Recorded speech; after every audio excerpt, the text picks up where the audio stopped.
Dr. Alan Michiels practices in Belgium and visits patients suffering from allergies that are sometimes very serious.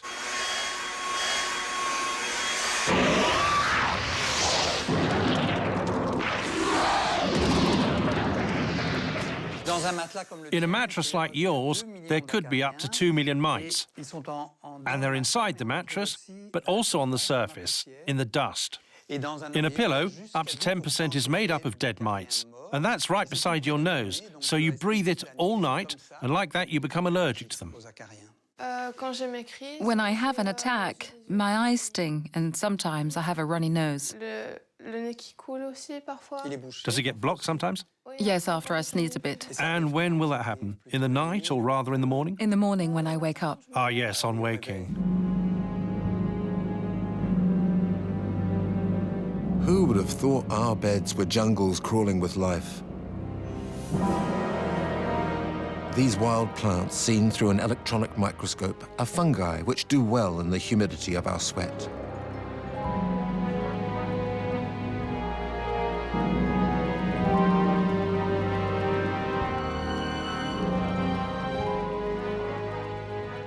Inside the mattress, there are a lot of fungi, as well as the dead skin which we lose. That, associated with sweat, which is heat and moisture, leads to a multiplication of dust mites in the mattress.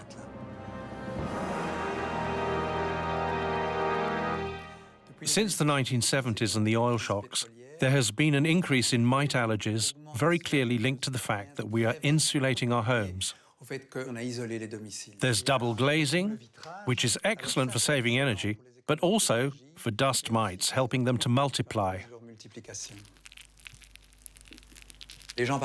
People spend a lot less time outside and live indoors, in front of the TV, computers, and video games, which have become more important.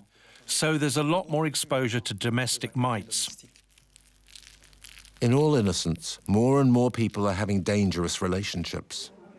Some patients are so badly affected that they have to be desensitized in a hospital environment. There, I'll put this little device under your nose, then we'll start to provoke a reaction to domestic mites with extracts, which my colleague will get you to breathe in. Breathe in slowly, then exhale, breathe in, and exhale more strongly. Yes, again, and again. There is nothing which at the moment indicates that we've reached a plateau for illnesses linked to mite allergies, rhinitis, conjunctivitis, or eczema, so they're going to keep growing.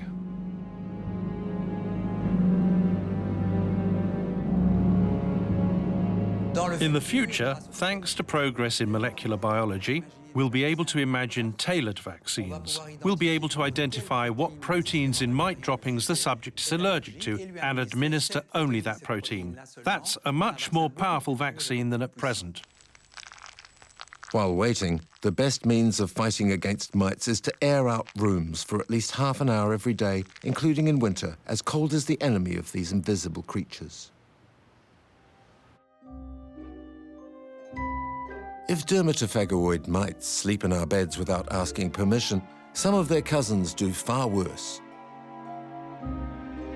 Demodex mites live upon us. They colonize the roots of our eyelids and the pores of our face.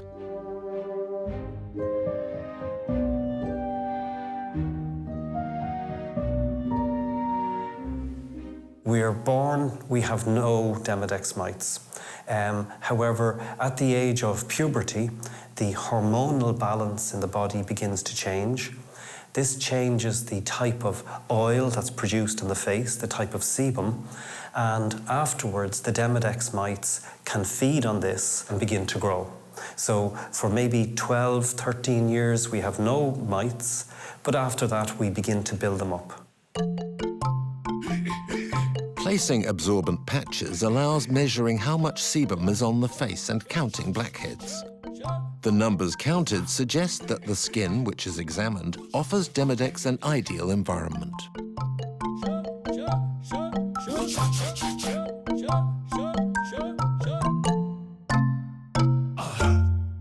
On this nose patch, we can see the presence of many blackheads, which you can see here in this image. This indicates overproduction of oil and sebum in the face, contributing to the formation of blackheads.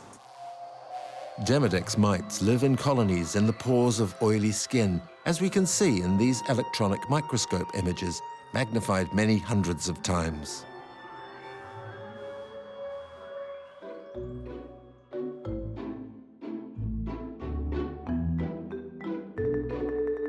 A female lays more than 20 eggs in a pore of our skin or in a single hair follicle.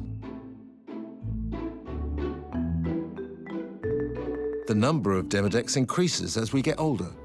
At 20 years old, a quarter of us are colonized, but at 80 years old, everyone has some.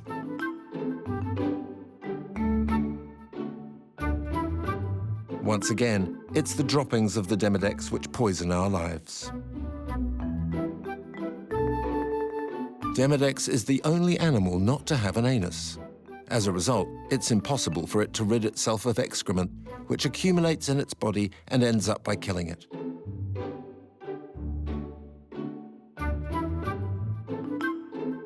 Many bacteria are found in its digestive system. When the Demodex dies, these bacteria attack the victim's skin. Dr. Kavanagh has shown that it's this which is responsible for the reddening of skin known as rosacea, a sickness which often develops into a blotch and which affects 5 to 20% of the world's population.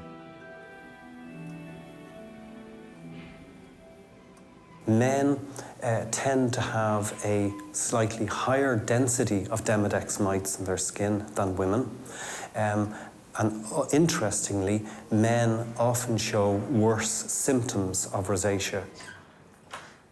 For his studies, Dr. Kavanagh has evaluated the rates of Demodex in the population. No. Have a seat. Thank you. No. So, this is a model of a Demodex mite, and they live inside the pilosebaceous unit. They normally sit this way with their tail end pointing out. They are normal inhabitants of the skin. So how many would we have on the face? Normally, we have 1 or 2 per square centimetres, but in cases of rosacea, the density of Demodex mites increases to 10 or 20 per square centimetre, and this causes inflammation and damage to the skin. Oh my God. Looking at my skin, we can see the presence of blood vessels, we can see blackheads, but we can also see the presence of pores. And if we apply it to your face, we can see the presence of pores where the Demodex live.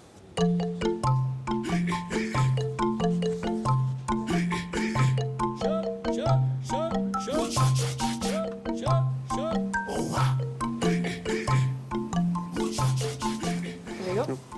Thank you.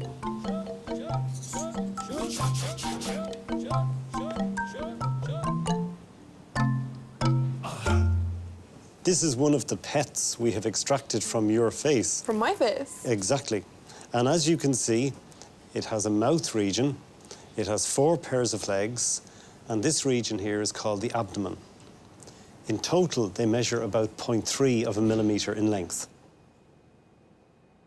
Today, people have more Demodex mites than maybe 100 years ago. There may be many reasons for this.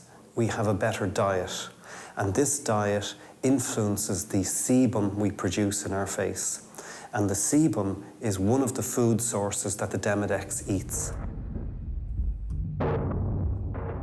The other factor then is if people are exposed to the air in sports or in walking a lot, and there's damage to the skin from sunlight, this can also allow the Demodex to grow, because damage to the skin leads to the leakage of blood, small amounts of blood, which they can also feed on. We believe that pollution may play a role in increasing the symptoms of rosacea. However, efficient antibiotics exist. It has proven impossible to completely eradicate the Demodex mites from the face. because as soon as the population decreases, if we come into close contact, embracing somebody can allow the Demodex to move from one person to the other.